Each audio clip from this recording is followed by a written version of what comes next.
तेजस्विनावधीतमस्तु मा विद्विषावहै। ॐ शान्ति शान्ति शान्तिः।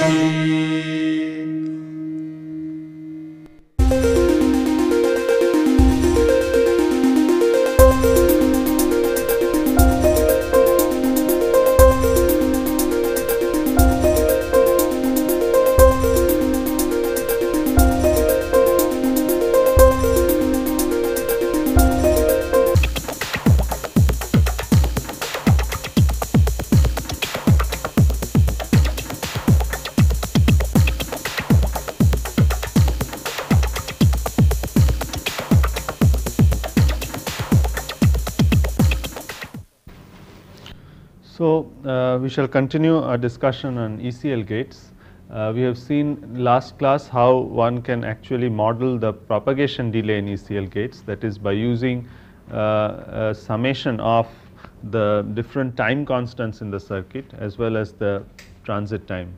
Okay. And one can actually optimize the device by reducing the different resistances and capacitances. Okay. And so we have also seen that a self-aligned structure is going to give higher speeds, that is lesser delay, because of the fact that the parasitic resistances and capacitances are reduced. Okay. We have also seen that for a particular logic swing there exists a optimum value of the current source which gives the minimum delay. Okay. So, if you want to operate the gate for a minimum delay, we have to operate it at the particular value of the current. Okay. The logic swing is the product of the current source as well as the load resistance. Okay. So, you can have different combinations of current source and load resistance to give the same logic swing, but one has to optimize the value of the current source in order to operate at the lowest delay point. Okay. So, we shall see now. So, we have seen the different technologies. We have seen emitter bipolar transistors, how they are superior to the normal conventional bipolar transistor. Okay. And they are used for high speed ECL gates. Okay, as far as silicon technology is concerned, but silicon technology has limitations. Okay. So, you can go to higher and higher speeds, but there is a limitation beyond which you cannot go. So, the next so how do you break that barrier? The way the direction people are working now is to use heterojunction bipolar transistors, okay, which has the possibility of higher speeds compared to the silicon bipolar transistors. We have already discussed what is a heterojunction bipolar transistor and how it is different from a normal homojunction transistor in the previous class when we discussed I squared L gates. Okay. So, we shall see, just look at some of the device parameters, okay, and compare their values with that is compare the values of HBTs with that of a corresponding silicon bipolar transistor, okay, and see how, in which way the HBT performance is going to be superior compared to that of a silicon bipolar transistor when it is used for an ECL gate. Okay. Now, we know that an HBT consists of a wider band gap emitter, okay, and we have also seen that another important characteristic of an HBT is that the base doping concentration is made very high, okay, compared to the emitter and collector doping concentrations, with the result that the base resistance is very low, okay, because of the high doping concentration. Okay. Also, these heterojunction bipolar transistors are made of usually made of compound semiconductor materials, okay, that is gallium arsenide based, okay, or indium phosphide based, okay, or even nowadays you have silicon germanium HBTs, okay, where the base is made of silicon germanium, and silicon germanium the mobilities are higher than silicon. So, all these materials, the mobilities, the electron mobilities are higher than that in silicon, with the result what you expect is that the transit time, forward transit time of the device, which is inversely proportional, okay, to the mobility, okay, that is going to be less in compound semiconductor devices, okay, compared to that in silicon. Okay. So, just for the sake of comparison, some of these parameters, okay, just list out, this is some published results. So, for 1 micron devices, okay, so if you have the parameter here,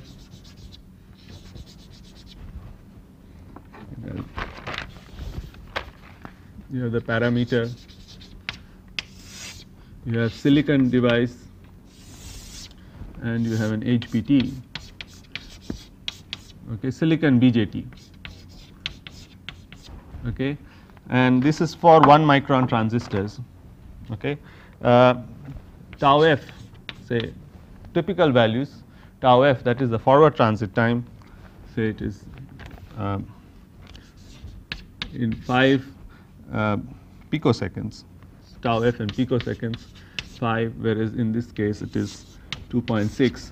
Okay, that this implies that this is due to the higher mobility in HBTs. Okay. Then the intrinsic base resistance in ohms. Okay. For silicon, say it is 210. Okay, this is 3.5.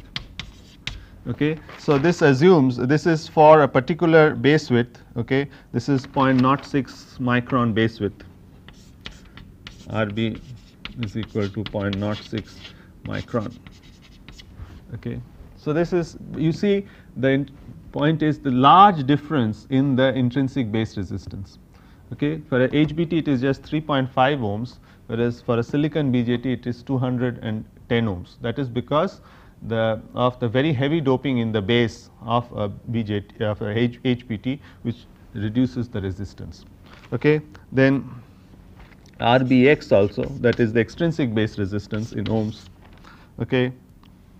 This is 130, this is about 13. This is corresponding to a particular technology, but anyway, what is important is the numbers. Okay. One can just have a look at the numbers and one can see the difference. So, I will just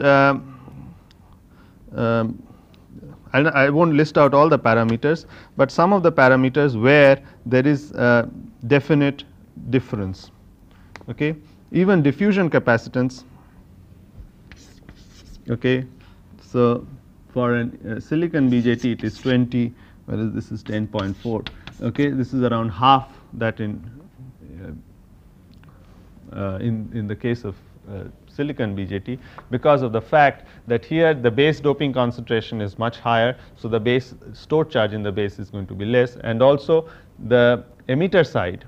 Okay, when the base emitter junction is forward biased, the emitter, because it is lightly doped, okay, most of the stored charge is expected to be on the emitter side, but because of the wider band gap in the emitter, okay, the charge stored, the Ni, that is the intrinsic carrier concentration is less. So, the charge stored also would be much less. Okay. So, this is the diffusion capacitance. Another interesting thing is the substrate capacitance, okay, CJS. Okay. So, this one is around 4.5, where this is 0. All right.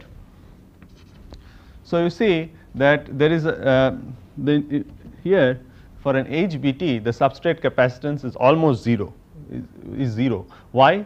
Because in HBTs the semiconductor on which the substrate on which the device is fabricated is a semi-insulating gallium arsenide substrate.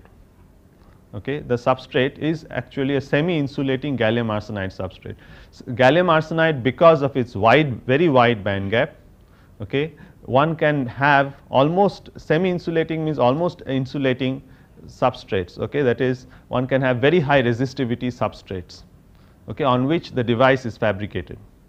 Okay. And if you have very high resistivity substrates, almost insulating substrates, okay, the capacitance is going to be almost 0, because you can imagine that if you the depletion region is going to be infinitely wide, it's going to be very large, okay, and with the result the capacitances are going to be very, very small. Okay. So, this is another advantage of HBTs, that the devices are fabricated on semi insulating substrates. Okay. All right. So, the substrate capacitance is almost 0. Okay. So, in fact, so that is, these are some of the reasons, okay, why an HBT is expected to give a superior performance compared to silicon bipolar junction transistors. Okay. In fact, some simulations have been carried out, okay, and just I will give the reference, I think also Peter Ashburn and others, IEEE Journal of Solid State Circuits, volume 24, number 2, pages 512 to 518, April 1989. And he has found that for the minimum, for a 1 micron technology, that is the minimum dimension of 1 micron, okay, the difference, okay, silicon HBT, silicon, okay, silicon BJT based ECL, okay, is going to give a delay of 26.9 picoseconds, whereas HBT based technology, okay, is going to give a delay of the minimum, okay, is around 8.6 picoseconds. All right. Okay. For a 0.4 micron technology,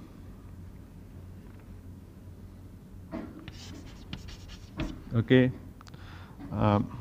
this can go down to 17.2 picoseconds. Well, this does not make so much of a difference, but anyway, still much better, okay, around 8.1 picoseconds. So, this is some simulations, okay, and you see that this is some of the expected results. So, you see that this is the order of delays one can expect from ECL gates, okay, all right, around less than 10 picoseconds. In fact, there is a paper, again I give the reference, okay, Chang and others, IEEE electron device letters, volume EDL 8, page 303, 1987. So, way back in 1987, in fact, okay, where HBT based AlGas gas HBT based ECL gates were fabricated and delays experimental. So, this was actually fabricated. Well, this is simulation. This was actually fabricated device, and delays of ECL gate delay of 14.2 picoseconds was achieved. Okay. All right. So, this is some of the interesting results. Okay. So, this will give you an idea of the order of the delays, okay, one can expect from ECL gates. In fact, NTT Corporation of Japan have also claimed that they have fabricated ECL gates with delays as low as 5.5 picoseconds. All right. So, you can imagine, so that is also HBT based. All right.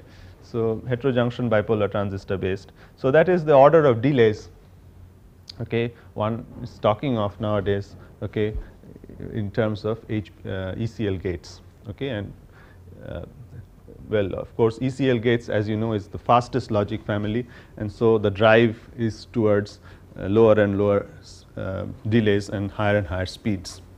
Okay. All right. Okay. So, the next thing I would like to talk is, see, what about large scale integration. The problem with ECL gates has been we have seen in general is the power dissipation. So, ECL gates are not really conducive for to make large scale integration, that is very large chips, okay, that is very highly complex chips. Okay. But there are some companies which have come out with gate arrays, okay, ECL gate arrays. I hope you know what is a gate array. Well, gate array is a chip, okay, where all the devices and the individual gates are prefabricated, all right, and is the only thing which is left is the interconnections. Okay. So, it allows the customer to design his own interconnections, okay, to get whatever function he wants to realize. So, basically all the gates and whatever flip flops etc. are prefabricated, only the metallization is what has to be done. Okay.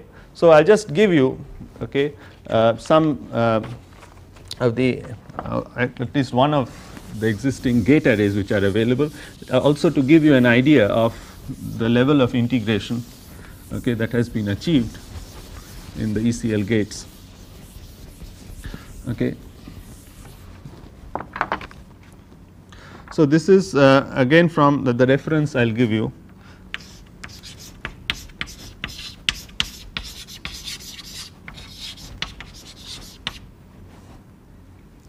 IEEE Journal of Solid State Circuits, volume 24, number 5.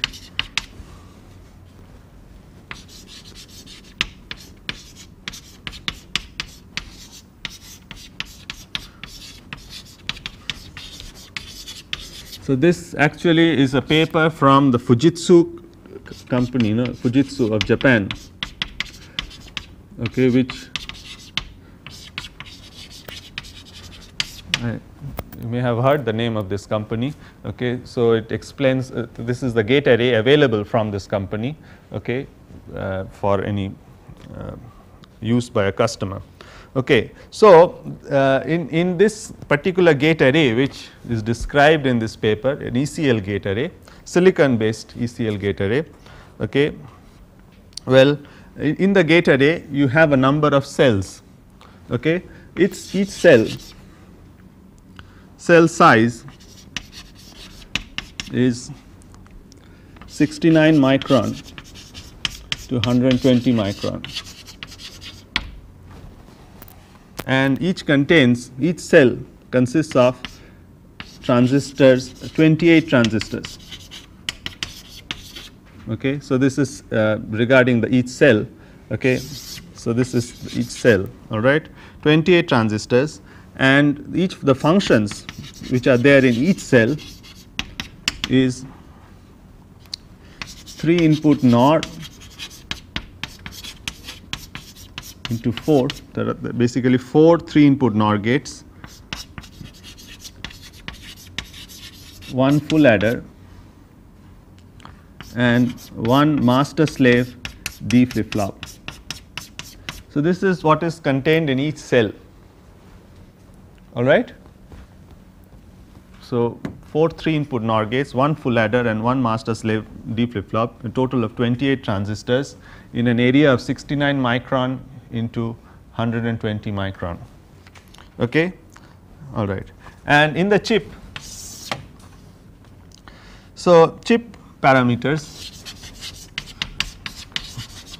so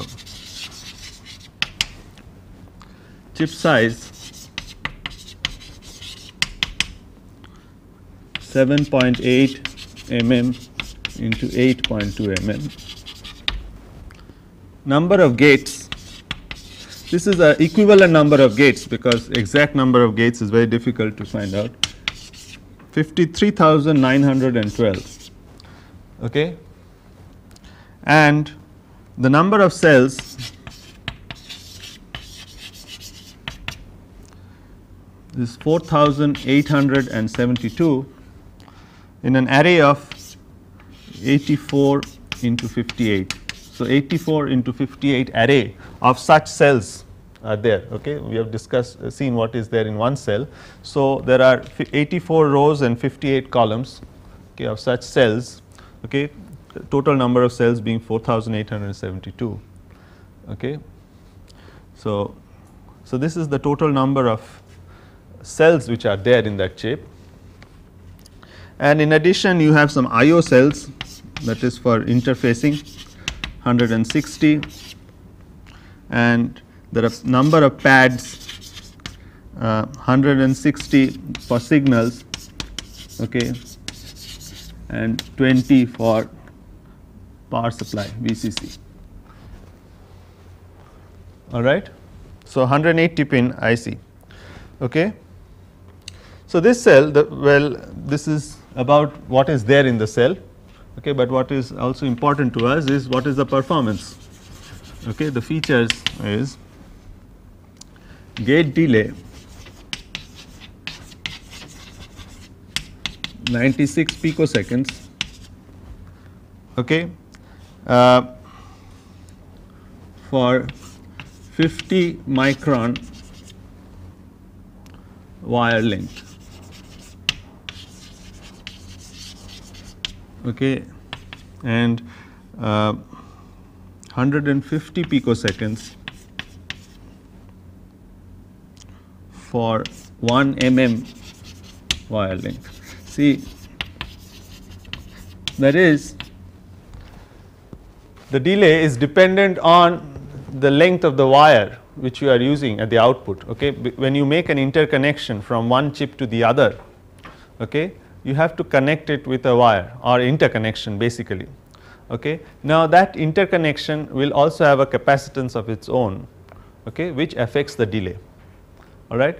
So, if you have a 50 micron wire length, okay, that is all right, that is from one chip out, one gate output for say to the input of the other gate is 50 micron wire, okay, then the delay would be around 96 picoseconds. If it is 1 mm, okay, that it would go up to 150 picoseconds. So, that is the sort of delays, okay, which is there in the, okay, in the chip. All right. So, this is just to give you an idea, all right, of the present state. All right, it's although it's quite old now, but anyway, so this is the sort of gate arrays which are available, okay, and the delays. Okay, this is in fact already about 10 years old, so one expects that okay, things have improved since then. Okay, some gate arrays based on HBT based ECL gates, okay, has also been announced, okay, and they have superior performance in terms of delays. I will just give one example, okay, just to give you an idea again. So, the reference is KC1.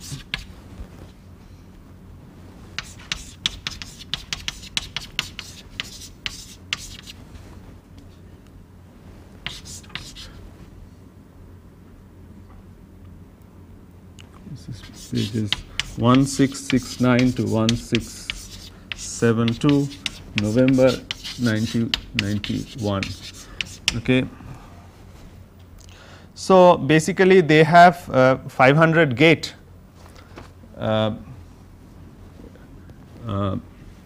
gate array, all right, and in that there are 144 logic cells, okay. And the important thing is the delays. The unloaded gate delay is equal to 26 picoseconds at 2 milliamperes per gate power current flow, all right. And they have fabricated frequency dividers, okay, frequency divider with a maximum toggle rate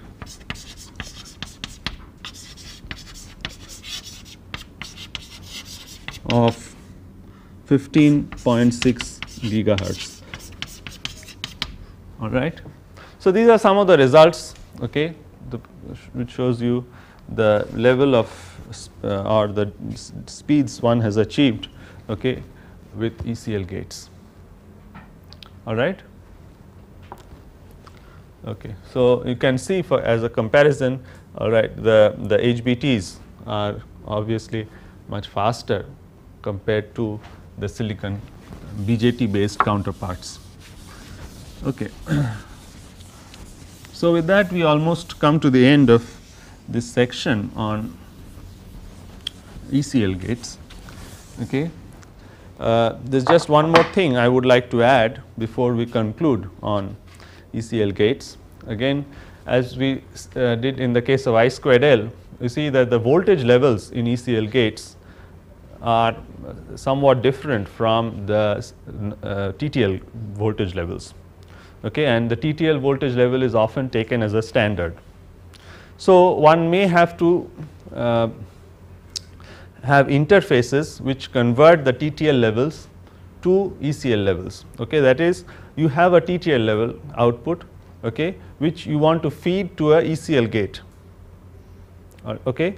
And on the other hand, if from an ECL gate you want to take an output and which must be equivalent to a TTL level, all right. So, just I will just discuss this level translation, okay, that is TTL to ECL level translation and ECL to TTL level translation, just some circuits how it is done, okay, before we conclude. So, TTL to ECL, okay. So, at the input you have TTL levels. So, you want to drive an ECL gate. How do you do that?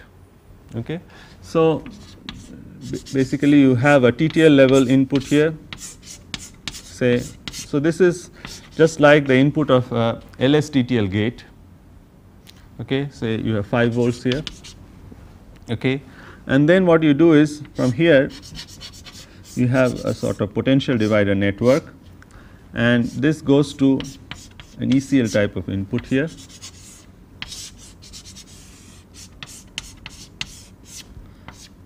So, this is an ECL type of input. So, this is the reference voltage. So, this is the input here, okay. This is ground. So, this is just like an ECL gate, okay.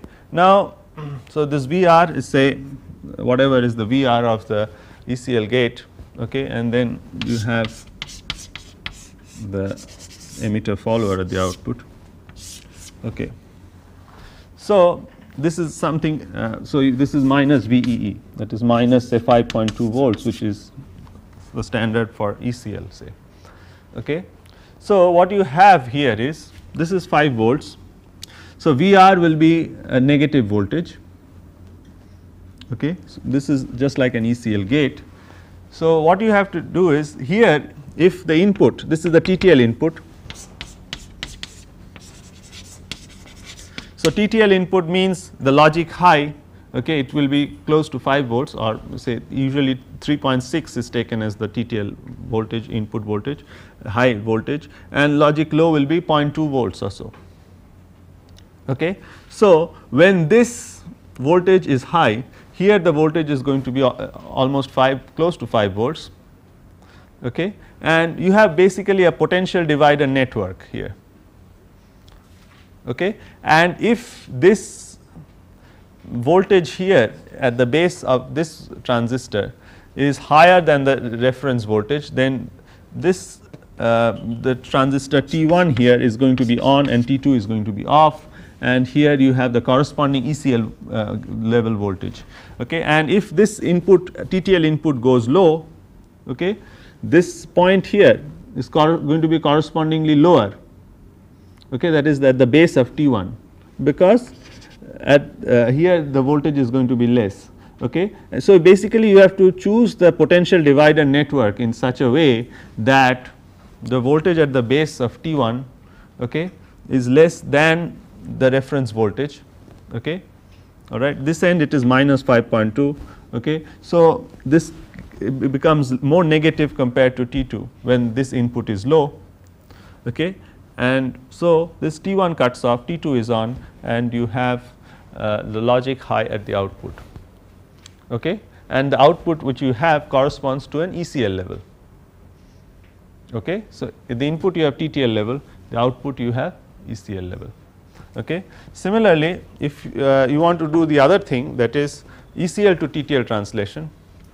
So, what is going to be the circuit? Okay.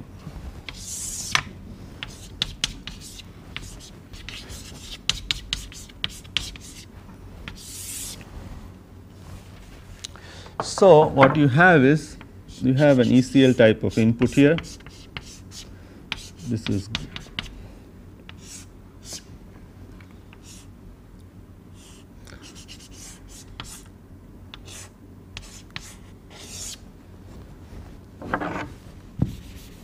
okay. So, this is minus 5.2 volts, which is the ECL input. Well, here this goes to, so you have the input here. Okay, this is the ECL input which you are giving here. Okay, here this voltage is plus 5 volts. Okay, and this will go to the base of. So,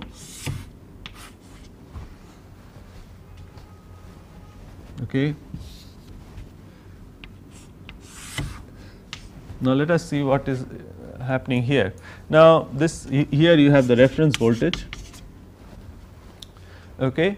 Now, if the input V in, okay, if the input voltage is high, okay, T1 is conducting and T2 is off. All right. Here you at the input side, this is just like an ECL gate. Okay. Now, so if the input is high, T1 is conducting, T2 is off. So, here you see that this end, the right hand branch of the ECL gate here it is connected to plus 5 volts.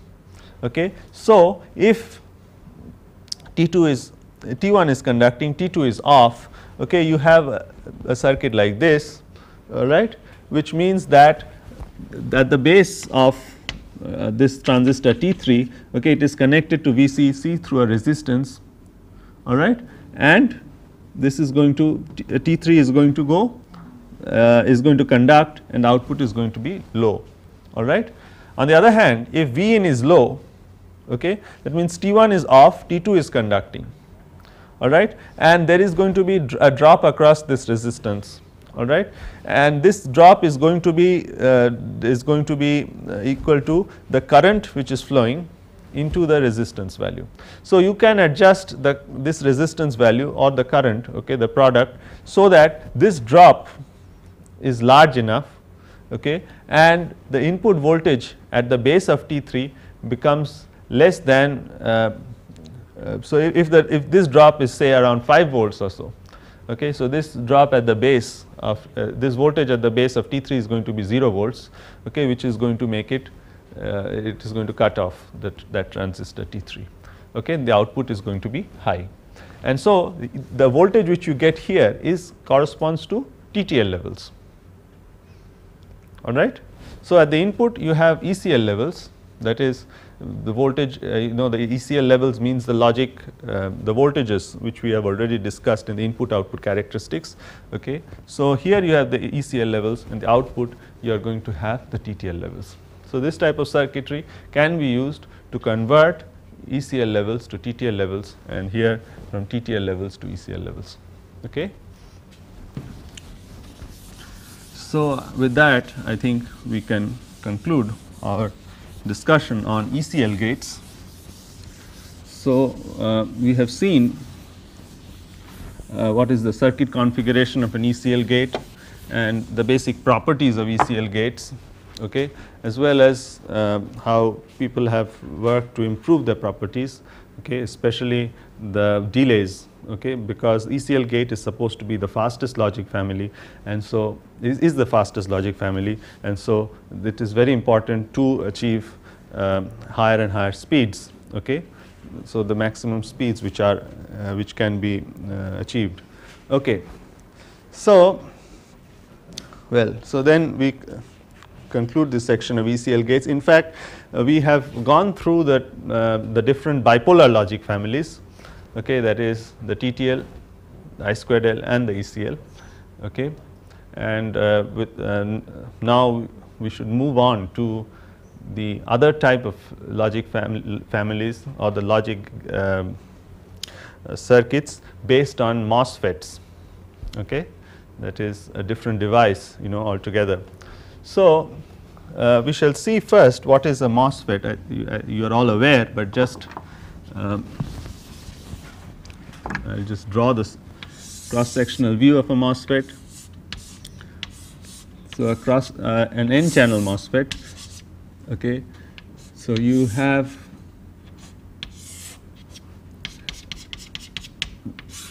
the Mosfet here, okay. So, an n channel Mosfet, you will have a p type substrate, n plus, these are the source and drain contacts,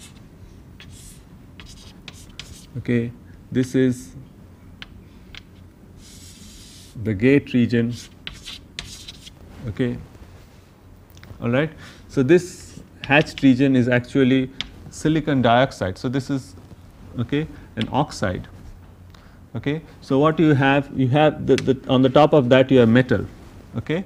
So, that is where it gets its name, metal oxide semiconductor, metal the MOS, and it's an FET. So, it's called is field effect transistor, okay, all right.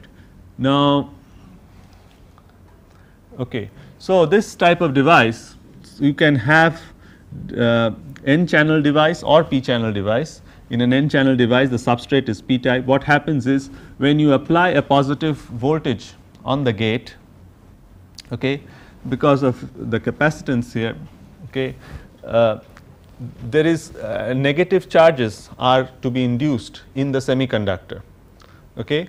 What happens initially is the holes, okay, which are the majority carriers in the p type semiconductor, are repelled from the surface, okay, initially, and this creates a depletion region, because this creates a depletion region in the sense the holes are repelled and the acceptor ions, okay, which are negatively charged, are uncovered, okay. So, you have a depletion region in the surface, and then as you go on increasing the positive voltage on the gate, the electrons, which are the minority carriers in the semiconductor, are attracted to the surface, okay, and a channel is formed, okay. And these electrons which are attracted to the surface cannot penetrate the oxide, and there is a large number of electrons, okay, on the surface, and these electrons forms creates a channel at the surface, and when you apply a positive voltage on the drain compared to the source, the electrons can flow from the source to the drain, okay, and you have a current, okay. One important parameter for the MOSFET is the threshold voltage VT, okay, which is the minimum gate voltage required, gate to source voltage required for conduction, okay. That is, when VGS is less than VT, the current will be equal to 0, this is what we assume, and when VGS, in fact VGS less than equal to VT, and when VGS is greater than VT, the I is not equal to 0. So, you have a drain current flowing, all right. So, this is VT is an important parameter of a MOSFET, okay. Also, for a MOSFET, the characteristics, if you plot the drain current versus the drain to source voltage characteristics, it is something like this.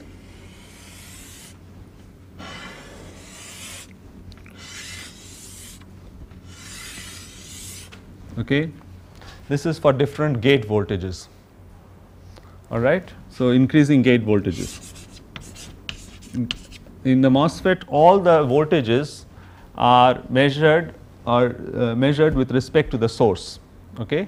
when we say drain voltage, it is actually the drain to source voltage, that is alright, that is how much is the drain voltage positive with respect to the source. Okay, the gate to source voltage, the gate voltage is actually the gate to source voltage. Okay. So if you see that for a particular gate voltage, okay, what happens is initially the current increases with increase in drain to source voltage, okay, and then the current saturates. All right. Here also you see for all these characteristics. So, these are characteristics, each of these characteristics is for a particular gate voltage. Okay. So, this part of the characteristics, okay, on this side is called the linear region. Okay. So, this side is the linear region, okay, and this side is called the saturation region.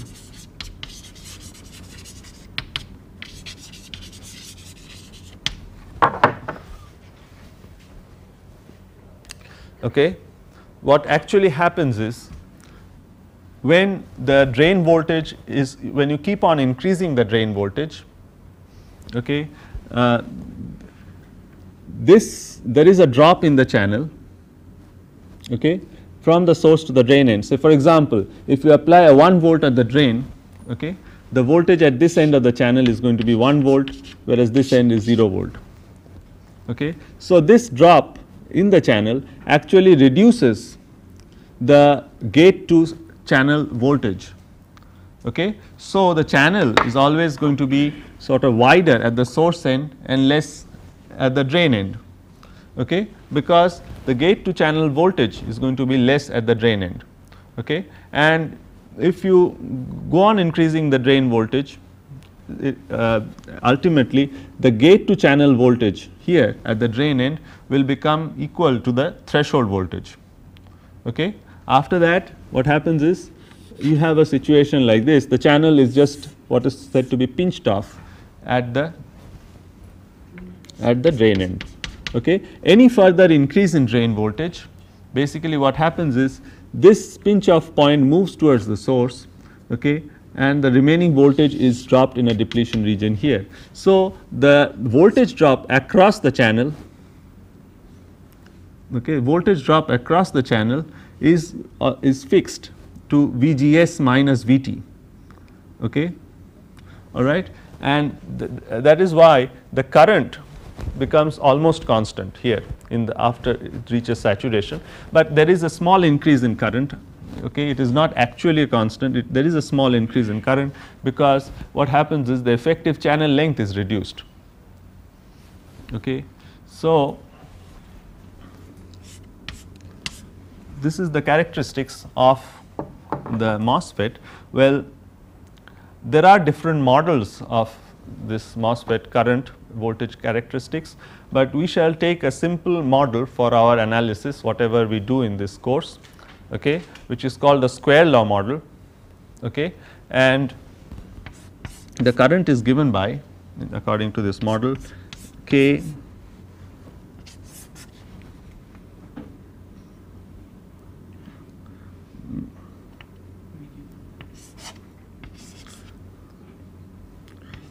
twice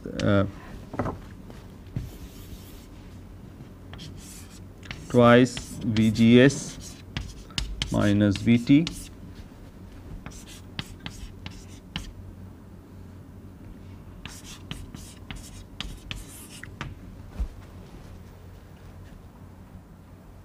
okay, all right, where I think we use this is capital VGS, okay, where VGS is the gate to source voltage and VDS is the drain to source voltage. This is for VDS less than equal to VGS minus VT. Okay.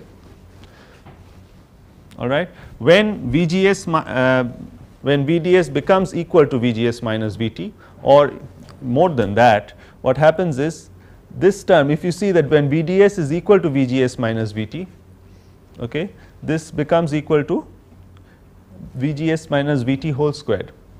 Okay. So, this is equal to K VGS minus VT whole squared for VDS greater than equal to VGS minus VT.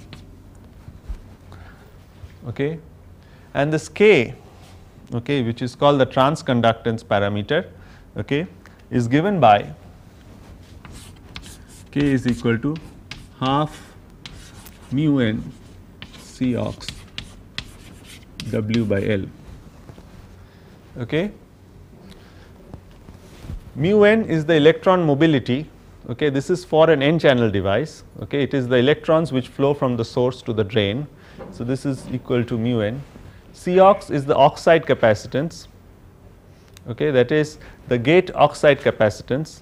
Okay, and C ox is given by epsilon ox by T ox, where epsilon is the dielectric constant of the silicon dioxide, which separates the gate metal from the semiconductor, and this is the thickness of the oxide.